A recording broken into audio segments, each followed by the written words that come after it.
जय हिंद दोस्तों, आपके अपने YouTube चैनल पर आपका स्वागत है, अभिनंदन है। तो दोस्तों आशा करता हूँ कि सभी मस्त होंगे और अपनी तैयारी निरंतर जारी रख रहे होंगे। तो दोस्तों जिस तारीख का और जिस नोटिफिकेशन का आपको इंतज़ार था वो आज आपका इंतज़ार ख़त्म हुआ। राजस्थान कर्मचारी चयन बोर्ड के द्वारा आज आपकी जो CT ग्रेजुएट लेवल की जो वैकेंसी है, जो नोटिफिकेशन है वो आज जारी कर दिया गया है। इसमें बताया गया है कि स्नातक स्तर की ग्रेजुएशन लेवल की कौन कौन सी वैकेंसी आपको देखने को मिलेगी। और दोस्तों इसके अंदर आपका जो एग्ज़ाम था उसकी डेट तो पहले ही जारी कर चुका था, लेकिन विज्ञप्ति का सभी को इंतज़ार था कि आगे एग्ज़ाम आ चुका है और विज्ञप्ति कब जारी होगी, फॉर्म कब लिए जाएंगे। तो उन सभी का जो मन के अंदर भय था, जो ये एक आस थी सभी स्टूडेंट्स को, तो वो आज आपकी पूरी हो गई है। अब आपको ये भी देखने को मिला है कि इसके अंदर ग्रेजुएट लेवल में कौन कौन सी वैकेंसी है। और सबसे बड़ी खुशखबरी तो दोस्तों ये है कि CT ग्रेजुएशन लेवल के अंदर श्रीमान माननीय मुख्यमंत्री साहब के द्वारा जनरल OBC MBC कैटेगरी के लिए, EWS कैटेगरी के लिए न्यूनतम क्वालिफिकेशन जो है इसके अंदर 40% रख दी गई है और SC ST के लिए 35% इसके अंदर आपका क्वालिफिकेशन रखा गया है, जिसके कारण बहुत ज़्यादा अभ्यर्थी इसके अंदर पास होने की अपनी उम्मीद रख सकते हैं और काफ़ी अभ्यर्थी पास होंगे और आगे के एग्ज़ाम देने का मौका मिलेगा। क्योंकि पहले जो CT था उसके अंदर वैकेंसीज़ के 15 गुना अभ्यर्थी थे, तो 15 गुना अभ्यर्थी में हर कोई अभ्यर्थी अपना भाग्य नहीं आजमा पाता था। लेकिन ये बहुत अच्छी खबर है कि आपको 40 और 35% की सूचना मुख्यमंत्री महोदय ने दी है, तो आपको इसमें बहुत लाभ मिलेगा और उम्मीद है कि आपकी तैयारी बहुत अच्छी होगी और सारे ही विद्यार्थी जो है, सारे ही साथी जो भाई है वो हर एग्ज़ाम के लिए क्वालिफाई करेंगे। तो आपको इसमें कम से कम 40 नहीं 50% तो लाना ही है। कॉमन सिलेबस है, इसका सिलेबस भी आ गया है, सिलेबस वही है जो पिछली बार था, तो इसमें ज़्यादा दोस्तों वो है नहीं। तो दोस्तों आइए हम बात करते हैं कि CT ग्रेजुएट लेवल के अंदर क्या क्या आपकी योग्यता रहेगी, कितनी आयु सीमा है, क्या क्या सिलेबस है, एग्ज़ाम इसका कब होगा, कितनी फ़ीस लगेगी, OTR कैसे करना है, क्या क्या चेंज किया गया है। और मुख्य इसके अंदर जो चेंज किया गया है दोस्तों वो किया गया है आपका माइनस मार्किंग को लेकर। तो दोस्तों जो पिछली CT वैकेंसी में जो ग्रेजुएशन लेवल का एग्ज़ाम हुआ था उसमें माइनस मार्किंग नहीं थी और इस एग्ज़ाम के अंदर 1/3 माइनस मार्किंग है दोस्तों। 1/3 का मतलब यह है 3 गलत होने पर आपका एक सही क्वेश्चन है, उसका वेटेज आपका जो सही आंसर है उसमें से काटा जाएगा दोस्तों। तो दोस्तों ये जो है सेवा का नाम और पद का नाम दे रखा है, इसमें ये बताया गया है कि CT के तहत आपको ग्रेजुएशन लेवल के अंदर कौन कौन सी वैकेंसीज है। तो वैकेंसीज आप देख सकते हैं कि राजस्थान होमगार्ड अधीनस्थ सेवा जो है उसके अंदर आपको प्लाटून कमांडर, मतलब कि ये सब इंस्पेक्टर की पोस्ट है होमगार्ड के अंदर। उसके बाद में आपके राजस्थान अभियांत्रिकी अधीनस्थ सिंचाई सेवा के अंदर आपका जिलेदार और पटवारी दोनों का पद इसके अंदर दे रखा है दोस्तों। और उसके बाद में है अधीनस्थ लेखा सेवा में आपका ये जूनियर अकाउंटेंट की पोस्ट दे रखी है।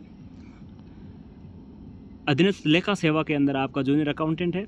उसके बाद में तहसीलदार जो सेवा है उसके अंदर तहसील राजस्व लेखाकार की वैकेंसी है। उसके बाद में महिला अधिकारिता विभाग में पर्यवेक्षक की वैकेंसी है और कारागार के अंदर आपका उप जेलर, डिप्टी जेलर जो है उसकी वैकेंसी है। उसके बाद में समाज कल्याण विभाग के जितने भी हॉस्टल चलते हैं उसमें हॉस्टल वार्डन की वैकेंसी है। उसके बाद में दोस्तों जिस वैकेंसी का सभी को बेसब्री से इंतज़ार था, मुख्यतः पटवारी और ग्राम सेवक, उनकी भी घोषणा हो चुकी है दोस्तों। ये पटवारी की जो वैकेंसी है भू अभिलेख से संबंधित डिपार्टमेंट में, वो दोस्तों वैकेंसी है वो इस ग्रेजुएशन लेवल के अंदर दी गई है। और ग्राम विकास अधिकारी की जो वैकेंसी है वो भी इसी के अंदर दे रखी है। पंचायती राज विभाग की जो ग्राम विकास अधिकारी भर्ती है वो भी इसमें। तो मुख्य भर्ती पटवारी ग्राम से जो भर्ती थी वो इस ग्रेजुएशन लेवल में आपको दे चुकी है। तो दोस्तों विशेष रूप से आपको अच्छा स्कोर करना है, क्योंकि इसी का जो सिलेबस है CT का वही सिलेबस पटवारी, ग्राम सेवक और इन सभी भर्तियों के अंदर आएगा। तो आपकी तैयारी को मजबूत करेगा। कहीं ना कहीं ये तैयारी आपकी जो अभी कर रहे हो CT की तैयारी, वो आगे भी बहुत हर एग्ज़ाम के अंदर आपके काम आएगी, क्योंकि लगभग इसमें जो सिलेबस है वो सेम सा ही दे रखा है। आगे देखते हैं दोस्तों, इसमें सामान्य दिशा निर्देश दे रखे हैं CT के अंदर कि जो भी स्नातक स्तर से संबंधित है ये आप आराम से इसका अध्ययन कर सकते हैं। और उसके बाद में दोस्तों दे रखा है कि मुख्य जो बात थी, ये बात आपको बतानी थी, वो थी कि सीईटी के अंदर आपका न्यूनतम जो है वो आपका 40% अंक निर्धारित किया गया है, और एससी और एसटी के लिए आपका 5% की शिथिलता, मतलब 35% का जो है वो ऑर्डर पहले ही जारी हो चुका था। और आपको सबसे बड़ी जो खुशी है वो इस बात की है कि 40% और 35% का क्राइटेरिया निश्चित कर दिया गया है, क्योंकि 15 गुणा में हर एक विद्यार्थी नहीं आ पाता था, और सीईटी एग्ज़ाम के देने के समय किसी भी विद्यार्थी की कोई परिस्थिति रह सकती है जिससे वो स्कोर नहीं कर पाता है। तो ये बहुत अच्छी बात है कि 40 और 35% की योग्यता रखने वाला विद्यार्थी आगे आने वाले हर एक एग्ज़ाम को अपना भाग्य आजमा सकता है। उसके अंदर आवेदन की प्रक्रिया दोस्तों इस प्रकार से है कि इसमें आपका ऑनलाइन आवेदन है वही अपने एसएसओ के माध्यम से फिलअप होगा, जिसमें आपको मुख्य रूप से ये ध्यान रखना है कि जो पहले हमने ओटीआर कर चुका है, जो पहले ओटीआर वन टाइम रजिस्ट्रेशन हमने किया था, वो उसको अपने को दोबारा ओटीआर करना है, क्योंकि इस बार नकल पर लगाम लगाने के लिए बोर्ड के द्वारा एक नया सिस्टम लाया गया है, जिसमें ये बताया गया है कि ओटीआर ई-केवाईसी करनी है। ई-केवाईसी के अंदर दोस्तों ये है कि आपका लाइव फ़ोटो लिया जाएगा, और उसके बाद में आपके हाथ से लिखा हुआ आपकी हैंड राइटिंग का नमूना लिया जाएगा। बोर्ड द्वारा 4-5 पंक्तियाँ दी जाएगी, उनको आप अपनी राइटिंग के अंदर लिखोगे, और उसके बाद में दोस्तों आपको वहाँ उसका फ़ाइल बना के अपलोड करनी है फॉर्म के अंदर। आप ये देखो दोस्तों, लाइव फ़ोटो है और हस्तलिपि नमूना का अपलोड करना होगा इसके अंदर दोस्तों।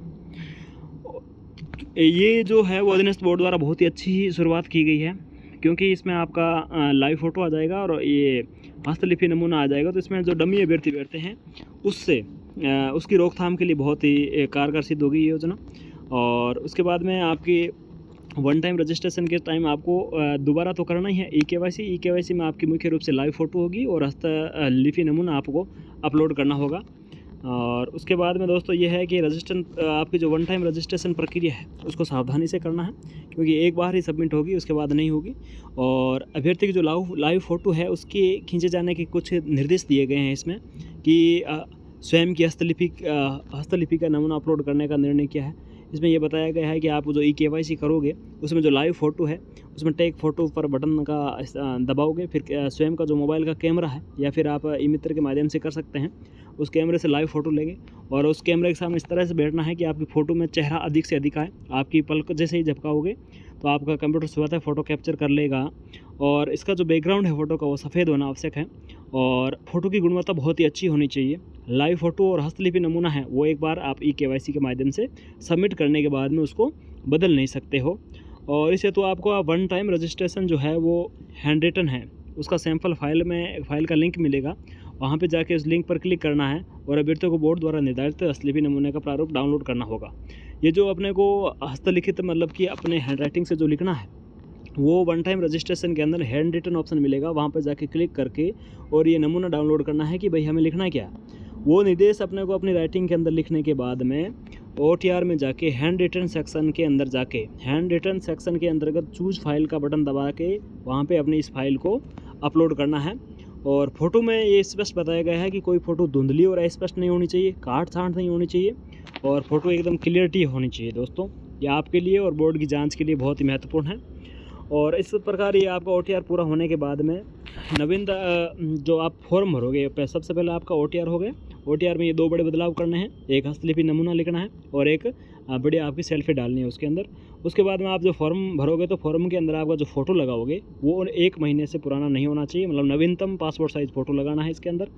और जो शारीरिक बॉडी मार्क कोई भी है, जैसे विजिबल बॉडी मार्क है, उसको भरना अनिवार्य है कि आपकी बॉडी पर ये चिन्ह है, तो उनको दर्शाना बहुत ज़रूरी है, क्योंकि इससे आपके बोर्ड पर कोई भी जांच करे या फिर डीवी के समय कोई जांच करे तो उसका मिलान करना बहुत ही आसान हो जाएगा और एक वास्तविक एक पारदर्शिता का परिचय देगा आपका दोस्तों ये।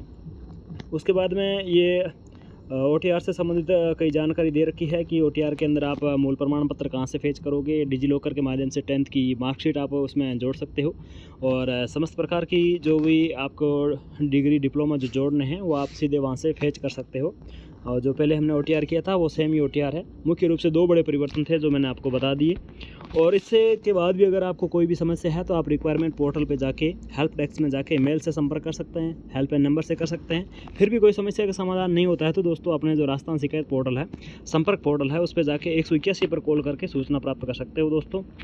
और RSS बोर्ड की जो भी साइट है अधीनस्थ बोर्ड की, उस बोर्ड की वेबसाइट के अंदर जो भी सूचनाएं आएगी भर्ती से संबंधित, आपके एग्ज़ाम से संबंधित, उसी को वास्तविक मानना है और उस पर आगे बढ़ना है, और किसी अन्य प्रकार की जानकारी से आपको परेशान नहीं होना है।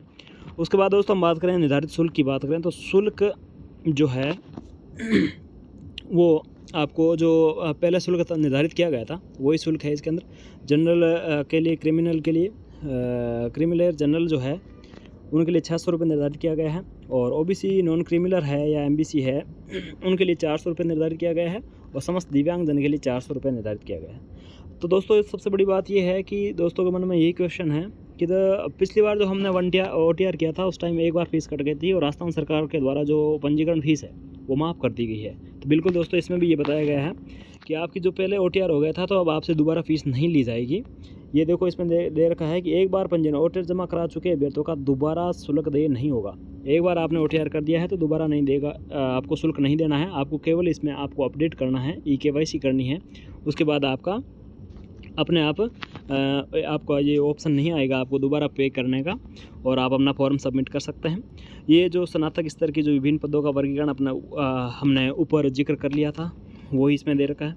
उसके बाद में विशेष सूचना जो दे रखी है कि भाई आपका जो रिजर्वेशन से संबंधित विभिन्न प्रकार की जानकारी दे रखी है, और मुख्य रूप से जो सैनिकों के लिए 12.5% आरक्षण है, और स्पोर्ट्स के लिए 2% आरक्षण दे रखा है।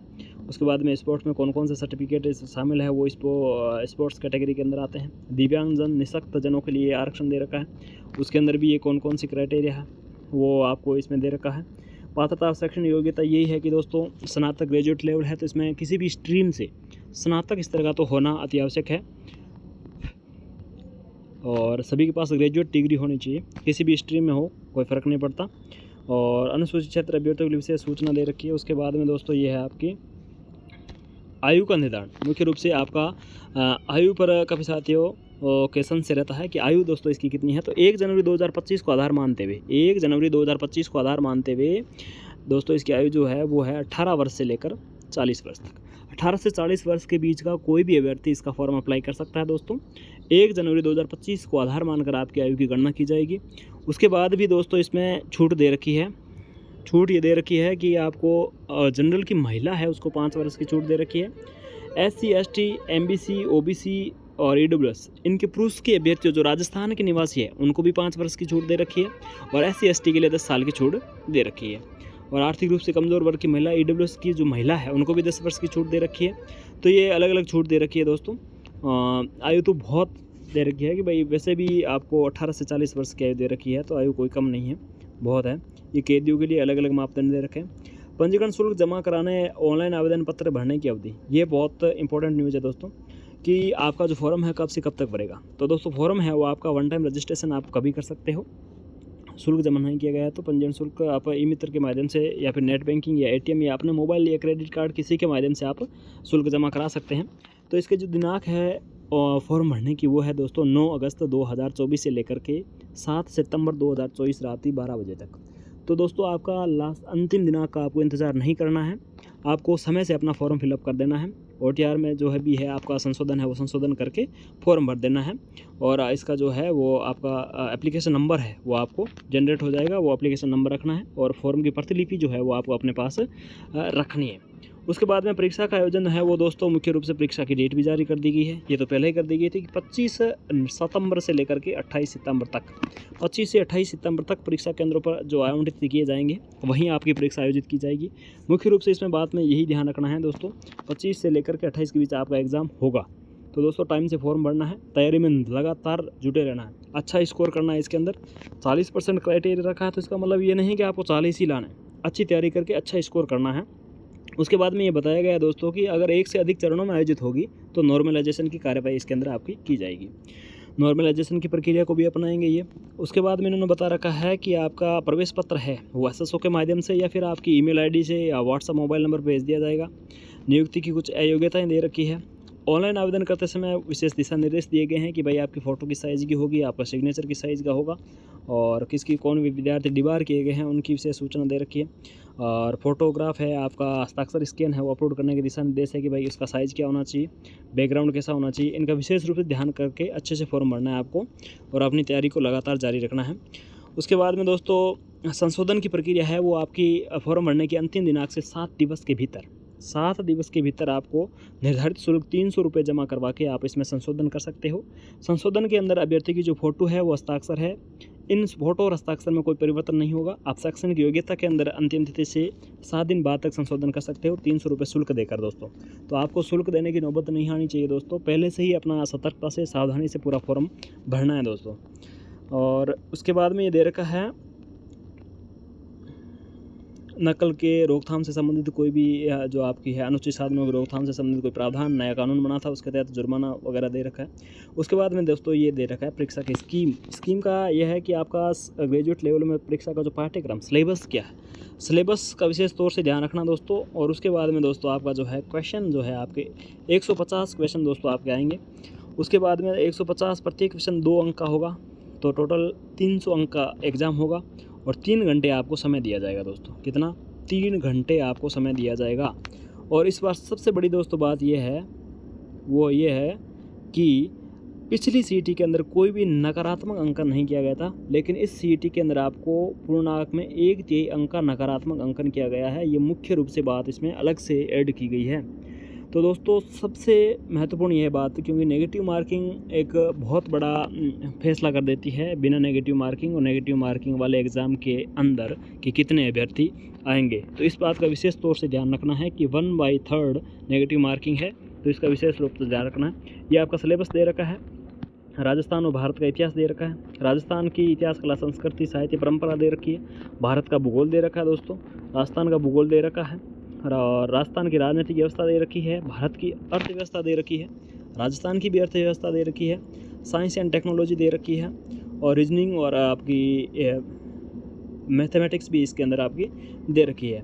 उसके बाद में आपका लैंग्वेज नॉलेज में आपको सामान्य हिंदी दे रखी है, सामान्य इंग्लिश दे रखी है, और कंप्यूटर का ज्ञान दे रखा है, और करंट से संबंधित विभिन्न प्रकार के क्वेश्चन आपके इसके अंदर देखने को मिलेंगे। तो दोस्तों जो सिलेबस था वो एकदम RS फ्री जैसा है, किसी को भी नहीं छोड़ा इसके अंदर, लगभग सभी सब्जेक्ट इसके अंदर ऐड कर दिए गए हैं। तो आपको अलग से पढ़ने की इसमें कोई ज़रूरत नहीं है। अगर आप यही सब्जेक्ट क्लियर कर लेते हैं तो आगे के एग्ज़ाम में यही सब्जेक्ट आपको देखने को मिलेंगे। तो तैयारी बहुत अच्छी करनी है दोस्तों, क्योंकि इसमें 1/3 माइनस मार्किंग हो गई है, तो विशेष रूप से तैयारी करने की ज़रूरत है। और एक एग्ज़ाम हॉल के अंदर आपका एग्ज़ाम पेपर सॉल्व करने का तरीका, कितने अटैम्प्ट करने हैं, उसका भी विशेष तौर से ध्यान रखना होगा दोस्तों। उस पर अलग से एक वीडियो बना देंगे कि नेगेटिव मार्किंग से कैसे बचना है, कितने अटैम्प्ट करने हैं उस हिसाब से। और मुख्य रूप से इसमें जो बात इस बार सबसे अलग है वो दोस्तों ये है कि इसमें कैंडिडेट को इस बार जो 5 विकल्प देखने को मिलेंगे, A, B, C, D और E अंकित मिलेंगे।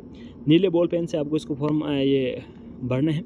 5 विकल्प जो है वो दोस्तों 4 ऑप्शन तो आपके एग्ज़ाम के आंसर से संबंधित होंगे, और एक ऑप्शन ये होगा कि जिसमें आपको किसी प्रश्न को हल नहीं किया है या फिर हल नहीं करना चाहते हैं, तो उसमें आपको ई गोला भरना होगा कि ये मैंने क्वेश्चन हल नहीं किया गया है। ये सबसे बड़ी अच्छी बात कही है बोर्ड के द्वारा, क्योंकि इसमें जो कई तरह की अफवाहें आती है कि आपकी OMR सीट भर दी जाती है, बाद में आप खाली छोड़ के आते हो या ऐसे वैसे, तो उसका विशेष रूप से जो है ध्यान रखा जाएगा इसमें। और अगर ये आपका 500 विकल्प मिलता है इसमें तो आपको बहुत बड़ा फ़ायदा होगा, क्योंकि कोई भी प्रकार इसमें फ्रॉड नहीं होगा, पूरी पारदर्शिता के साथ एग्ज़ाम लिया जाएगा। पर इसमें कहा गया कि 10% प्रश्नों तक प्रत्येक प्रश्न के 1/3 अंक हट जाएँ। 5 विकल्प में से अगर आपने नहीं किया तो आपका अंक भी इसके अंदर काटा जाएगा। तो दोस्तों इसका मतलब ये है कि आपको जितने भी अटैम्प्ट करो, 150 क्वेश्चन है 150, तो उसमें जितने आप अटैम्प्ट करो उसके अलावा जो भी बचे उसके अंदर आपको 5वां ऑप्शन भर के आना है, क्योंकि उसमें भी आपकी नेगेटिव मार्किंग होगी दोस्तों। और कोई भी इससे संबंधित जानकारी है वो आप बोर्ड की वेबसाइट के माध्यम से ले सकते हैं। तो ये था CET को लेकर महत्वपूर्ण जानकारी, और पूरी जानकारी दोस्तों आपने देख ली, पूरी नोटिफिकेशन का आपने विश्लेषण कर लिया। तो मुख्य रूप से बात यही है कि आपको थोड़ा OTR ढंग से करना है। आप खुद नहीं कर पाते हैं तो आप ई-मित्र के माध्यम से सारा ले सकते हैं, वहाँ जाकर अपना OTR करवा सकते हैं। फीस आपकी दोबारा लगेगी नहीं। और डेट का आपको विशेष रूप से ध्यान रखना है कि कितनी तारीख को हमारा एग्ज़ाम है। सिलेबस आपका आ ही गया, पहले से आपको पता था। अच्छी तैयारी करके दोस्तों अच्छा स्कोर करना है, और अपना अच्छा स्कोर देने के बाद में आगे की जो भी वैकेंसीज ये आएगी, जो ये दे रखी है 11 वैकेंसीज, इन वैकेंसीज के अंदर आप अपना बड़े स्कोर करके सिलेक्शन अपनी सीट निर्धारित करना है दोस्तों। तो दोस्तों इसी प्रकार की एजुकेशनल न्यूज़ के लिए हमसे जुड़े रहिए, और दोस्तों आगे हम बात करते रहेंगे। कोई भी इस प्रकार की जानकारी आएगी तो आपके साथ शेयर करेंगे। हमसे जुड़े रहने के लिए आपका धन्यवाद। दोस्तों ये जो भी एजुकेशनल न्यूज़ है, कोई जानकारी है, आपको अच्छी लगे तो इसको लाइक, सब्सक्राइब, शेयर करें। और दोस्तों पुलिस विभाग से संबंधित कोई भी जानकारी है वो तो हम पूरी बता ही रहे हैं आपको, साथ ही साथ इनसे संबंधित कोई भी जानकारी है एजुकेशनल न्यूज़ से संबंधित वो भी आपको समय समय पर देते रहेंगे। हमसे जुड़े रहने के लिए आपका बहुत बहुत धन्यवाद। जय हिंद दोस्तों, जय भारत।